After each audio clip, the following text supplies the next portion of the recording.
नमस्कार दोस्तों, चुनाव की तारीख नजदीक आने के साथ ही छत्तीसगढ़ की दोनों प्रमुख पार्टियों का ब्लड प्रेशर बढ़ने लगा है। इसे आप इनके नेताओं की जुबान से समझ सकते हैं। जुबान बेलगाम भी हो रही है और जहरीली भी। असम के मुख्यमंत्री तो जब भी जुबान खोलते हैं जहरी उगलते हैं।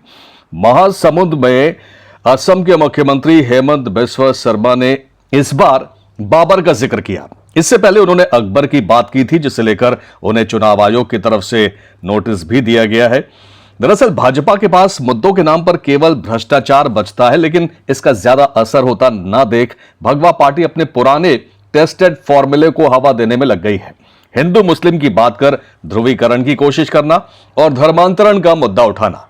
इसके लिए भाजपा ने असम के मुख्यमंत्री हेमंत बिस्वा शर्मा को उतारा है। महासमुंद आए हेमंत बिस्वा शर्मा ने आरोप लगाया कि भूपेश बघेल सरकार ने सनातन धर्म को कमजोर करने के लिए राज्य में धर्म परिवर्तन का बाजार खोल दिया है। उन्होंने कांग्रेस नेता राहुल गांधी पर भी हमला बोला और कहा कि वो कभी भी अयोध्या में राम मंदिर नहीं जाते। भाई, इससे छत्तीसगढ़ के चुनाव से क्या लेना देना? राहुल गांधी मंदिर जाएं या ना जाएं, इससे वोटर्स को क्या फर्क पड़ता है? हेमंत बिस्वा शर्मा ने यह भी कहा कि हमें एक बार सोचना होगा कि आखिर भूपेश बघेल सरकार ने राज्य को किस स्थिति में ढकेल दिया है। राज्य में धर्म परिवर्तन हो रहा है। राज्य के हर हिस्से में आदिवासियों का धर्मांतरण कराने की साजिश चल रही है। सनातन पर हमला किया जा रहा है। असम के मुख्यमंत्री हेमंत बिस्वा शर्मा ने यह भी कहा कि हमें सोचना चाहिए कि कांग्रेस ने 5 साल में क्या दिया। क्या उन्होंने 5 साल में कोई विश्वविद्यालय खोला? उन्होंने असम की बात की और कहा कि हर जिले में उन्होंने मेडिकल कॉलेज की स्थापना की है। राज्य में यानी कि छत्तीसगढ़ में उन्होंने कहा कि कोई बुनियादी बदलाव नहीं हुआ है, कोई बुनियादी परिवर्तन नहीं हुआ है।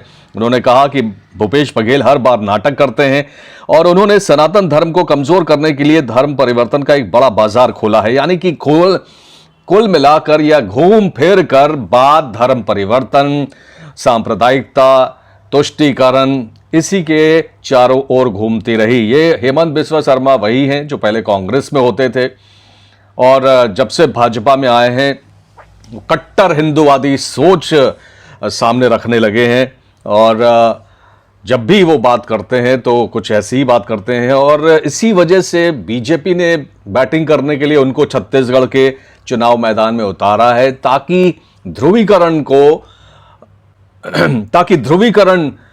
को कैश किया जा सके, कह सकते हैं हम लोग। दोस्तों, हेमंत बिस्वा शर्मा ने कहा कि आजादी के 75 साल हो गए और प्रधानमंत्री नरेंद्र मोदी ने आखिरकार अयोध्या में राम मंदिर का निर्माण कराया। अब आप देखिए, इसका क्रेडिट भी सीधे सीधे बीजेपी लेना चाह रही है और नरेंद्र मोदी को देने की कोशिश हो रही है, जबकि सुप्रीम कोर्ट ने इसका आदेश दिया था। खैर, वो एक अलग मुद्दा है। उन्होंने सवाल उठाया कि कांग्रेस ने राम मंदिर का निर्माण क्यों नहीं कराया। जब आप कांग्रेस में थे तो आपने ये सवाल क्यों नहीं उठाया? जनता ये भी पूछ सकती है हेमंत बिस्वा शर्मा से। केंद्र में कांग्रेस के प्रधानमंत्रियों ने राम मंदिर क्यों नहीं बनाया और प्रधानमंत्री मोदी का इंतजार क्यों किया? हेमंत बिस्वा शर्मा ये कहते हैं। अब वो कहते हैं कि ऐसा इसलिए है क्योंकि कांग्रेस की भगवान राम के प्रति कोई भक्ति नहीं है और उसके नेताओं ने हमेशा बाबर की पूजा की है। तो आप देखिए, पहले अकबर की बात की थी, अब वो बाबर की बात कर रहे हैं। शर्मा ने कहा कि मैंने पिछले 3-4 वर्षों में कभी किसी कांग्रेस नेता को राम मंदिर जाते नहीं देखा और राहुल गांधी चुनाव के दौरान मंदिर तो जाते हैं लेकिन अयोध्या में राम मंदिर नहीं जाते। तो जैसा कि हमने पहले कहा, वोटर्स को क्या फर्क पड़ता है इससे? राहुल गांधी किस मंदिर में जाते हैं, किस मंदिर में नहीं जाते हैं। हालांकि इसकी शुरुआत अगर आप देखिए तो अमित शाह ने ही कर दी थी, जब राजनांदगांव में एक रैली के दौरान उन्होंने एक हिंदू युवक की लिंचिंग का आरोप सीधे सीधे भूपेश बघेल सरकार पर मढ़ दिया था, जिसकी शिकायत कांग्रेस ने चुनाव आयोग से की है। भाजपा ने बेमेतरा के साजा से ईश्वर साहू को अपना उम्मीदवार बनाकर ध्रुवीकरण की कोशिश की है, तो साहू समाज को भी साधने की इसमें कोशिश नजर आती है। ईश्वर साहू दरअसल उस भुवनेश्वर साहू के पिता हैं जिनकी लिंचिंग की बात अमित शाह ने की थी। जाहिर है भाजपा कैसे भी करके हिंदू वोटर्स को रिझाना चाहती है, लेकिन बड़ा सवाल है कि इससे वोटर कितना प्रभावित होगा। 3 दिसंबर को पता चलेगा दोस्तों। दूसरी ओर कांग्रेस अपना चिर परिचित इलेक्शन कार्ड खेलने में लगी है। चिर परिचित क्या है? कर्ज माफी। कर्ज माफी को कांग्रेस ने अपना ट्रम्प कार्ड बना लिया है। जब कोई कार्ड ना चले तो कर्ज माफी का कार्ड चल दो। भूपेश बघेल ने सख्ती में एक रैली के दौरान ऐलान कर दिया कि दोबारा कांग्रेस सरकार बनी तो किसानों को कर्ज माफी का तोहफा दिया जाएगा। यह ऐसा कार्ड है जो जाति, धर्म, वर्ग से ऊपर उठकर सबको आकर्षित करता है, क्योंकि किसान हर वर्ग से आता है। जिस राज्य में मेजॉरिटी किसानों की हो उस प्रदेश के लिए यह घोषणा बहुत अहम हो जाती है। इसीलिए बहुत से विश्लेषक इसे भूपेश बघेल का मास्टर स्ट्रोक कह रहे हैं। लेकिन सवाल है कि कर्ज माफी के ऐलान की जरूरत क्यों पड़ी? क्या कांग्रेस को अपनी जीत को लेकर संशय है? क्या अंदर खाने खबर मामला फंसने की चल रही है? ये सवाल इसलिए उठ रहे हैं क्योंकि भूपेश बघेल ने कर्ज माफी का ऐलान अचानक किया है। भूपेश बघेल ने सीना ठोक कर कहा कि 2018 में कर्ज माफी का वादा पूरा किया था। उस समय राज्य के 18,82,000 किसानों के 9,270 करोड़ रुपए का कृषि ऋण माफ किया गया था। इस बार सरकार बनाओ फिर माफ करेंगे। एक तरफ प्रदेश के 40 लाख लोगों को गरीबी रेखा के ऊपर लाने का दावा और दूसरी ओर कर्ज माफी, दोनों में कुछ विरोधाभास लगता है। इस पर विस्तार से अगले वीडियो में बात करेंगे दोस्तों, बहुत कुछ है इस पर बात करने के लिए। लेकिन चुनाव जीतने के लिए सभी पार्टियों की ओर से हर तरह के हथकंडे अपनाए जा रहे हैं, ये इस चुनाव में नजर आ रहा है। पहले चरण का चुनाव 7 नवंबर को होना है, यानी 2 हफ्ते से भी कम का समय रह गया है और इसमें बस्तर जैसे नक्सली इलाके में पड़ने वाली सीटें भी शामिल हैं जहां पर वोटिंग होनी है। अब नक्सली समस्या किसने कम की, इसका क्रेडिट लेने की भी होड़ मची है। अमित शाह ने छत्तीसगढ़ में कांग्रेस के नेतृत्व वाली भूपेश बघेल सरकार पर नक्सलवाद को बढ़ावा देने का आरोप लगाया। उन्होंने 19 अक्टूबर को बस्तर की जनता से वादा किया कि भाजपा की सरकार बनने पर राज्य को नक्सल समस्या से मुक्त कर दिया जाएगा। आंकड़ों में बात करते हैं अमित शाह अक्सर, और उन्होंने इस रैली में कहा कि मोदी सरकार के 9 वर्षों में नक्सली हिंसा की घटनाओं में 52%, माओवादी हिंसा में मौतों में 70%, नागरिकों की मौतों में 68% और नक्सल प्रभावित जिलों में 62% की गिरावट आई है।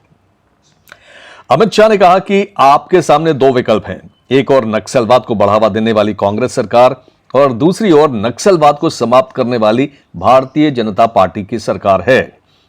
अब एक सवाल यह भी है दोस्तों कि राज्यों की, प्रदेश की पुलिस क्या कर रही है?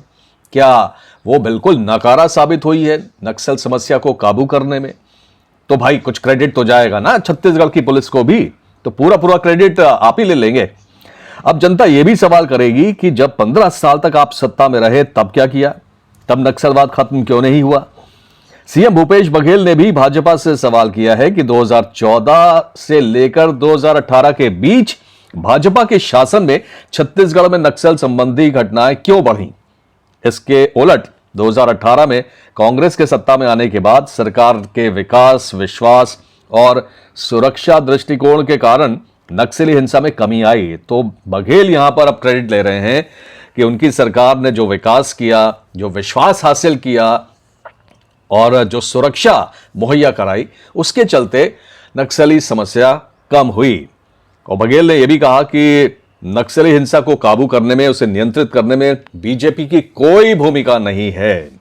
लेकिन यह भी एक तरह से गलत है दोस्तों, क्योंकि केंद्र की जो सुरक्षा एजेंसीज हैं, सुरक्षा बल हैं, वो लगातार मौजूद हैं। सीआरपीएफ की बटालियन लगातार रहती है आपको और वो केंद्र से कंट्रोल्ड होती है। तो ये कुछ ऐसी समस्याएं हैं जिस पर क्रेडिट लेने की जगह मिलकर काम करने की जरूरत है। और हालांकि दोनों एजेंसीज, चाहे वो स्टेट मशीनरी हो या सेंट्रल मशीनरी हो, दोनों मिलकर काम भी कर रहे हैं। लेकिन जब बात चुनाव की होती है तो फिर क्रेडिट लेने की होड़ होती भी है, हम सभी जानते हैं। तो इसी वजह से एक दूसरे को यहाँ पर नीचा दिखाने और उसका श्रेय लेने की होड़ चल रही है। तो जाहिर है दोस्तों, चुनाव जीतने के लिए वादों की ये लिस्ट लंबी होती जाएगी। अभी तो दोनों पार्टियों का घोषणा पत्र आना बाकी है, उसमें देखिए कैसे लोक लुभावन वादे होंगे। हाँ, इनमें से अगर कुछ वादे पूरे हो जाएं तो जनता का जरूर कुछ भला हो जाए। आपको क्या लगता है दोस्तों, छत्तीसगढ़ की जनता कांग्रेस और बीजेपी की लॉलीपॉप घोषणाओं से कितनी प्रभावित होगी इस चुनाव में? कमेंट करके जरूर बताइएगा। बहुत बहुत धन्यवाद। जय हिंद।